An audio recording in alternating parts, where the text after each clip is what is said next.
Azizlarim, mana endi Drain Effect'ni ichib olaman. Mana shakarga 2 ml suv solib oldim.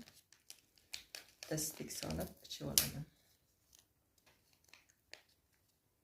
Hozircha men ro'za programmasiga rioya qilgan holda ichmoqdaman. Bugun ichishimning 5-kuni, ertaga sizlarga aniq rezultatni ko'rsatib beraman.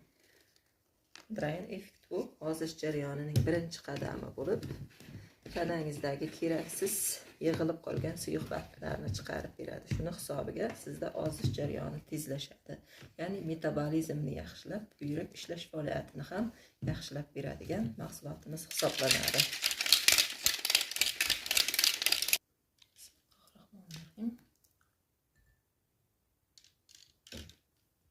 Mana azizlarim, ichib oldim. Bu nafaqat ozishda, balki tanasida suv yig'ilib shishadigan insonlarga ham tavsiya etamiz.